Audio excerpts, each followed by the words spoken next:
The Legacy of Dumbledore, a new era of ethical magic. Professor Albus Dumbledore, a beacon of wisdom and ethical magic, left an indelible mark on Hogwarts. His teachings resonated deeply, emphasizing the responsible use of magic for the greater good.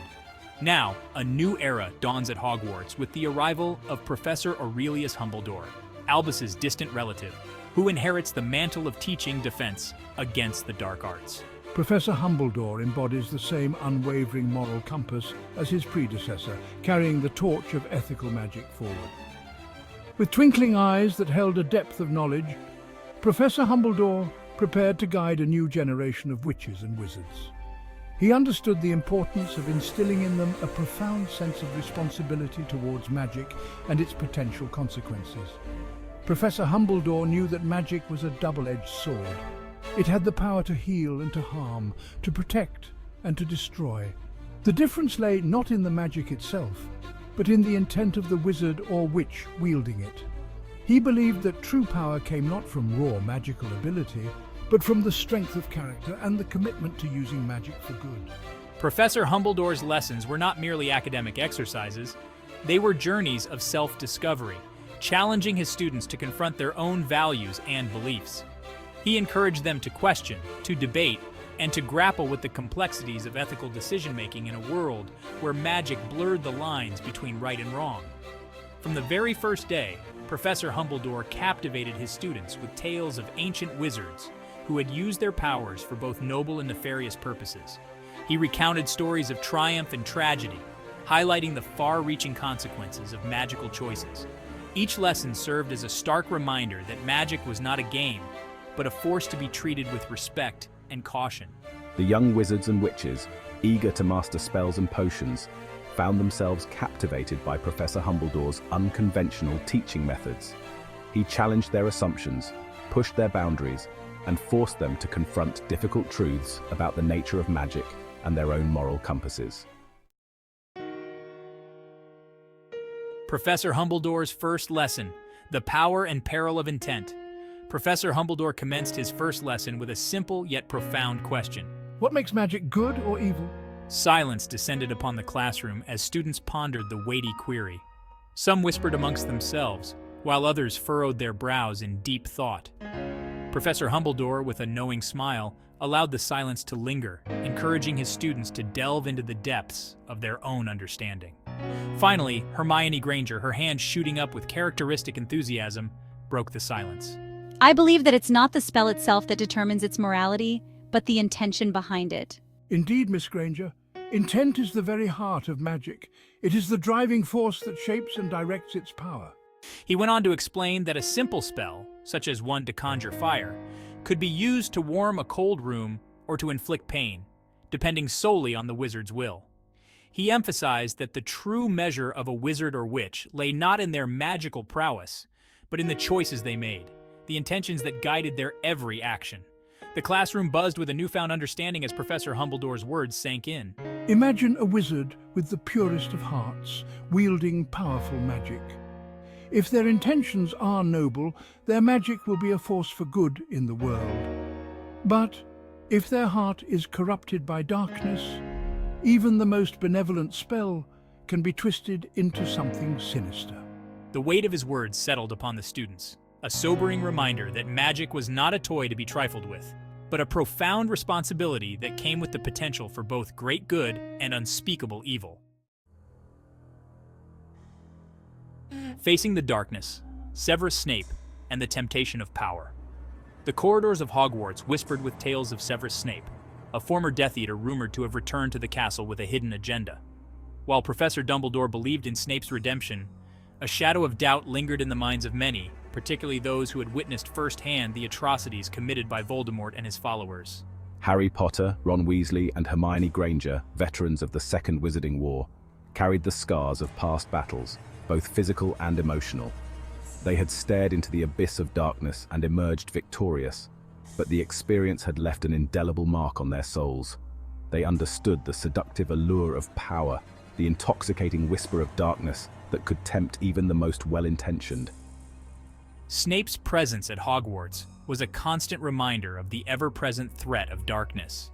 His cold demeanor, His sharp tongue and his air of mystery fueled suspicions and kept the trio on edge. They couldn't shake the feeling that he was hiding something, that beneath his gruff exterior lurked a dangerous secret. Their instincts told them to be wary, to keep their distance from the enigmatic professor. One evening, as the sun began its descent, casting long shadows across the castle grounds, Harry, Ron, and Hermione found themselves drawn to the forbidden forest. The lure of the unknown, the thrill of venturing into forbidden territory, proved too strong to resist. They assured themselves that they were merely satisfying their curiosity, but deep down they knew they were playing with fire. As they ventured deeper into the forest, the air grew heavy with an oppressive silence. The trees, their branches twisted and gnarled, seemed to close in around them, their leaves rustling like whispered warnings. Suddenly, a flicker of movement caught Harry's eye. He froze, his heart pounding in his chest, and motioned for Ron and Hermione to stay silent. There, in a secluded clearing, stood Severus Snape, his back to them. He was muttering incantations under his breath, his wand glowing with an eerie green light. The trio watched in stunned silence as Snape raised his wand, a look of grim determination etched on his face, and unleashed a torrent of dark magic. The sight of Snape wielding dark magic sent a chill down their spines. It was a stark reminder of the horrors they had fought so hard to defeat, a glimpse into the abyss they had barely escaped. For a moment, they were paralyzed by fear, their minds struggling to reconcile the image of their former professor with the malevolent figure before them. Harry's hand instinctively reached for his wand, his fingers tightening around the familiar wood. He felt a surge of anger, a burning desire to confront Snape, to demand an explanation for his actions. But as he took a step forward, Hermione's hand shot out, her grip on his arm surprisingly strong. "We need to be careful, Harry," she whispered, her voice trembling slightly. "We don't know what we're dealing with." Ron nodded in agreement, his face pale but resolute. "Yeah, mate," he said, his voice low. "Let's not do anything rash." They watched as Snape continued his incantations, his movements growing more frantic, more desperate. The dark magic swirling around him seemed to pulse with a malevolent energy, casting grotesque shadows that danced and writhed on the forest floor. The sight filled them with a sense of dread, a premonition that something terrible was about to happen. They knew they had to act, but they also knew that one wrong move could have disastrous consequences. Torn between their desire to confront Snape and the need to proceed with caution, Harry, Ron, and Hermione found themselves at an ethical crossroads. They could confront Snape directly, wands blazing, and demand answers. But what if doing so only escalated the situation, pushing him further down a dark path?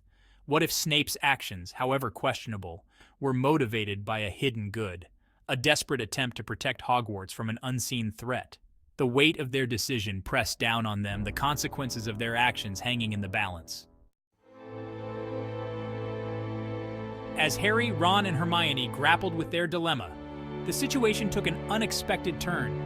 Snape's incantations reached a fever pitch, the air crackling with raw power.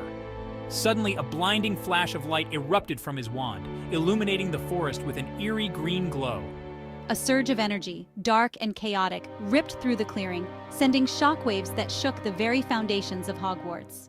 The trio watched in horror as Snape, caught in the backlash of his own magic, cried out in pain, his body racked with convulsions. The dark magic that had moments before seemed so potent and controlled now raged around him, a wild and unpredictable force. The forest itself seemed to react to Snape's agony, the trees groaning and swaying as if in sympathy. Creatures, startled by the sudden surge of dark magic, fled their hiding places, their cries adding to the cacophony. The once peaceful clearing had transformed into a scene of chaos and destruction, a testament to the dangers of dabbling in forces beyond one's control. As quickly as it had begun, the maelstrom subsided. The blinding light faded, the tremors ceased, and an eerie silence descended upon the forest. Snape lay crumpled on the ground, his body still, his wand lying several feet away. In the aftermath of Snape's reckless display of magic, Harry, Ron, and Hermione were left to ponder the consequences of unchecked ambition and the fine line that separated right from wrong.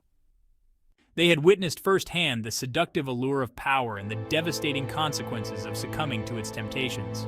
Snape's fall from grace served as a stark reminder that even the most gifted wizards were not immune to the corrupting influence of darkness. It was a lesson they would carry with them long after they left the hallowed halls of Hogwarts, a sobering reminder that the true measure of a wizard lay not in their magical prowess, but in the choices they made, the paths they chose to walk. The events in the Forbidden Forest left an indelible mark on Harry, Ron, and Hermione.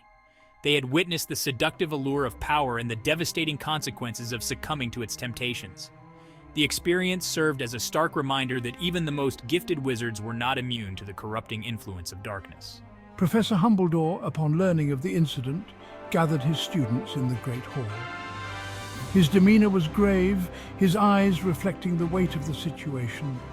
He spoke of Snape's transgression, not with judgment, but with a profound sense of sadness. He emphasized that Snape's fall from grace was a cautionary tale, a reminder that the path to darkness was often paved with good intentions. Each of us, Professor Humbledore said, his voice echoing through the silent hall, holds within us the capacity for both great good and terrible evil. The choices we make, the paths we choose to walk, determine which side of ourselves will prevail. He reminded them that magic was a tool, a force that could be used to heal or to harm, to build or to destroy. The responsibility for wielding that power lay solely with the wizard or witch. Dumbledore's legacy, he continued, his voice filled with reverence, was built on the foundation of ethical magic, the unwavering belief that magic should be used for the betterment of all, not for personal gain or the pursuit of power. He challenged his students to honor that legacy, to use their magic wisely, compassionately, and always with the greater good in mind. The students listened intently, their faces etched with a mix of awe and trepidation. They understood the weight of Professor Humbledore's words, the profound responsibility that came with the gift of magic. As they left the Great Hall that day, a sense of purpose settled upon them. They were no longer simply students learning spells and potions.